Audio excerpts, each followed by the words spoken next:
America was founded. Since then, it has graduated some of the greatest revolutionaries, both past and present.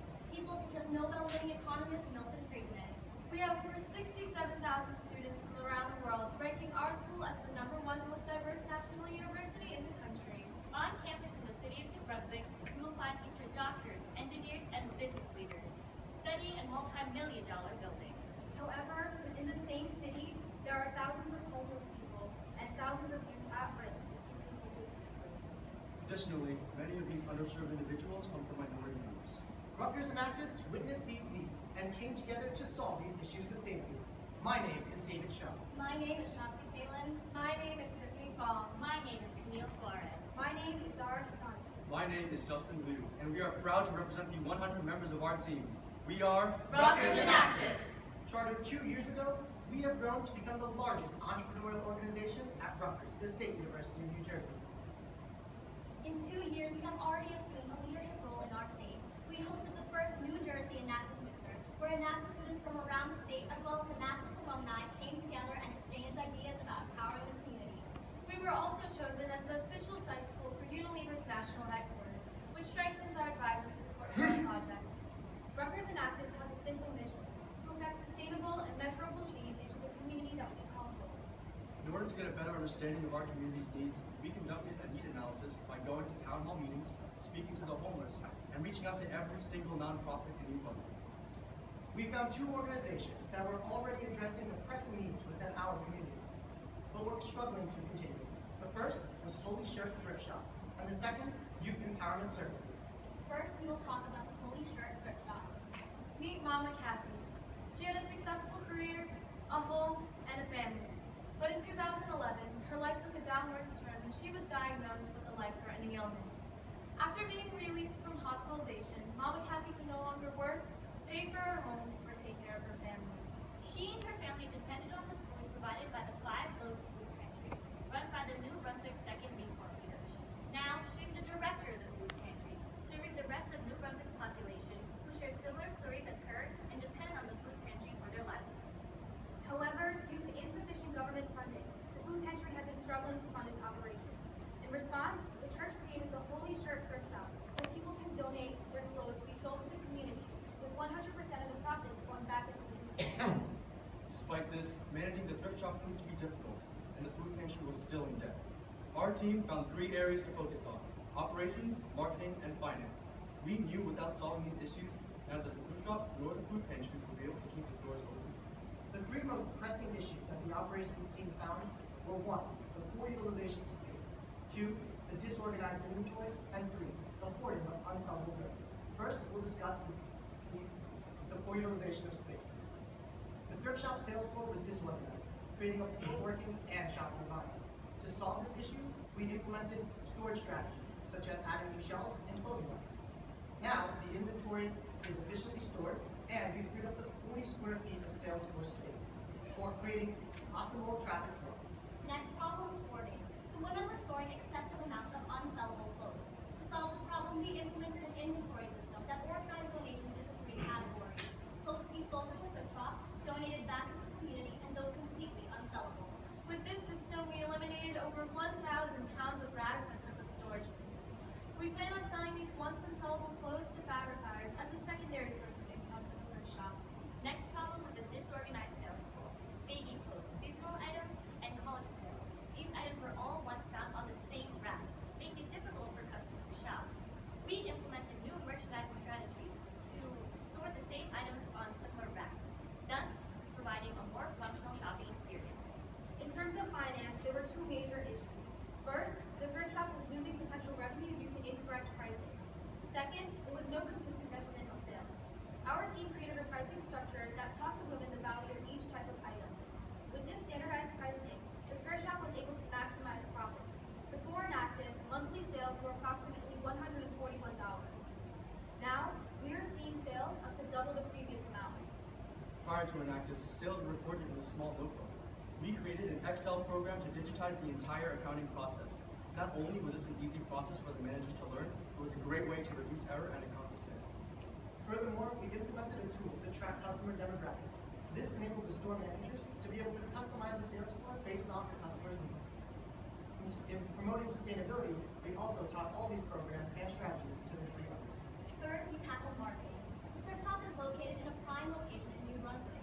However, due to poor overall marketing, the community was unaware of its existence. We found that the number one reason for this was the unclear sign in front of the store. Our team created a brand for the Holy Shirt Thrift Shop. We worked with the women to design the store's new logo, which is used in all of the thrift shop's bilingual marketing material, from flyers to the storefront banner to all of social media. Speaking of social media, the women struggle to effectively utilize their Facebook page. This is their only form of online marketing and the only way that their target market can reach them. We completely revamped their Facebook page to fit their brand. We consistently posted their varying hours of operation, posted attractive pictures of the merchandise available at the store, and advertised promotions. We increased the likes on the page by 133%, hitting almost 300 likes from local residents and the Rutgers community. We increased people reach by over 1,000%, and we increased post engagement by 2,775%. We also reached out to local media to create posts about the thrift shop.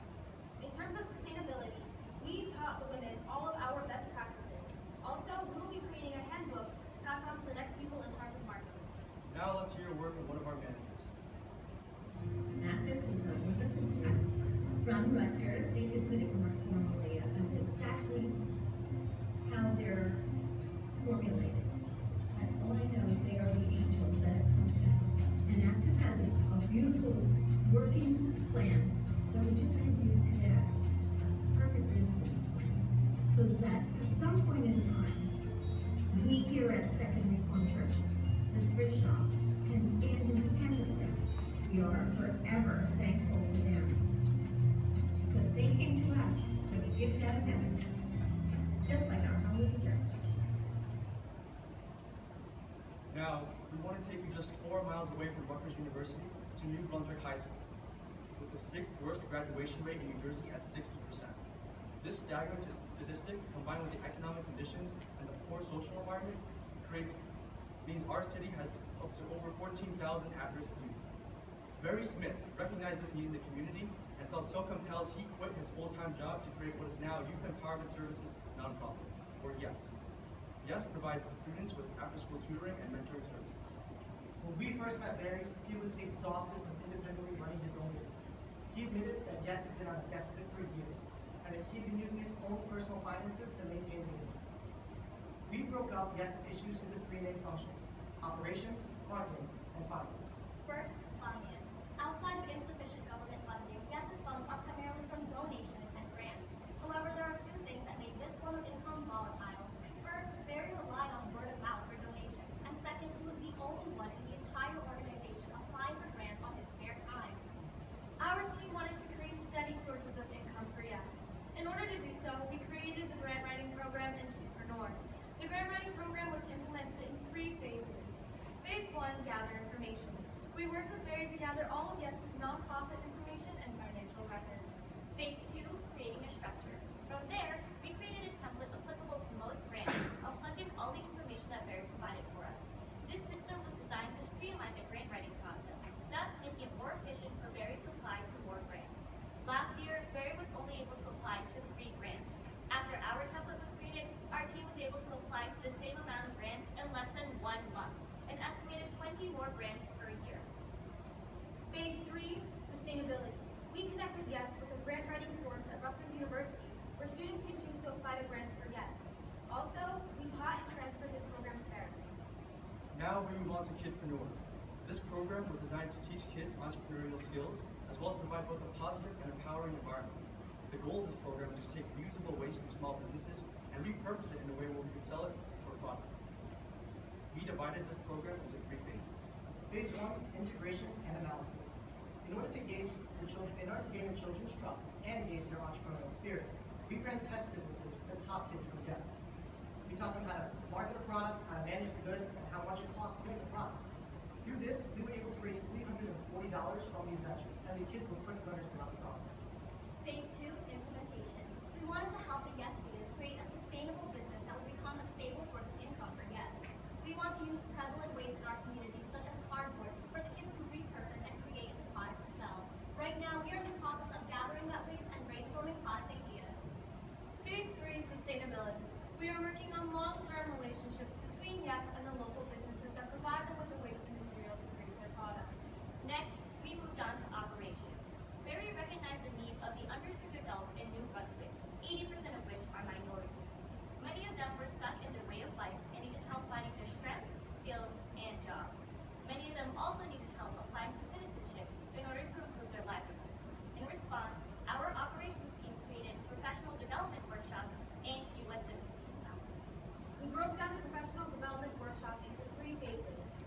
1, understanding the need.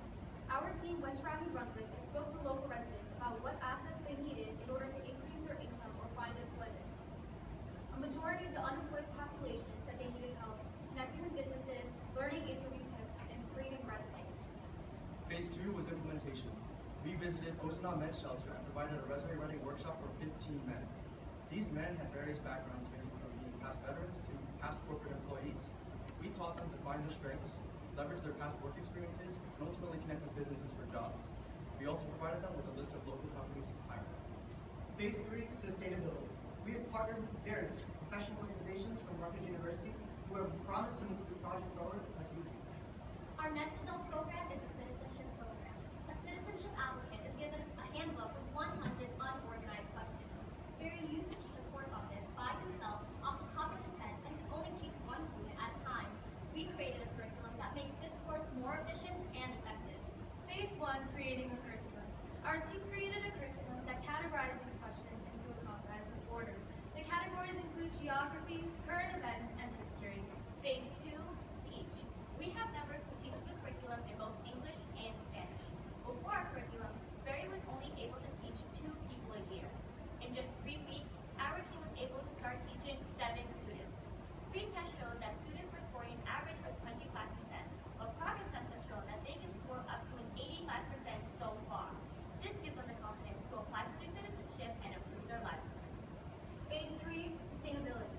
We created a handbook for volunteers to teach the curriculum. This way, anybody can teach. Also, we connected with various Rutgers organizations to find volunteers to teach these courses. Now we move on to marketing. Because many New Brunswick residents do not have access to computers or technology, many relied on churches, bus stops, and libraries for information. Therefore, Barry mainly used word of mouth to advertise his services. We created flyers for this that were also translated into Spanish. With these new flyers, we were able to gain 6 new students to our citizenship program. In addition to this, we revamped our Facebook page by making posts more active and engaging. This not only brought more volunteers to us, but it also increased the number of our donations.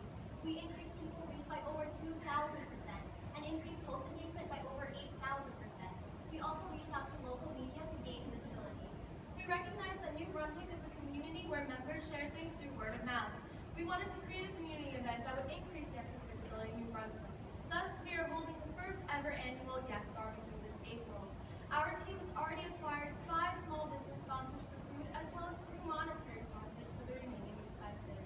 Phase 3, sustainability. For marketing, we have provided Yes with an easy-to-edit template for all of their marketing needs. For social media, we are compiling our best practices and sending them to Yes's new social media director. As for our annual barbecue, we are working on securing long-term relationships with our current sponsors. And now, let's hear from Barry himself. Enactus has been a really vital part to us in the last year, getting ready through the processes of preparing grants. That's something that's very needed in the organization. They've been working with our adult program, taking the leadership, really hard leadership, the naturalization courses, the resume, career oriented courses. We're looking forward to months ahead of us to continue that work, continue to progress and grow through the assistance of the Enactus. Rutgers students are the best. Since 1766, Rutgers has graduated revolutionaries. Rutgers Enactus strives to continue this legacy by changing our community.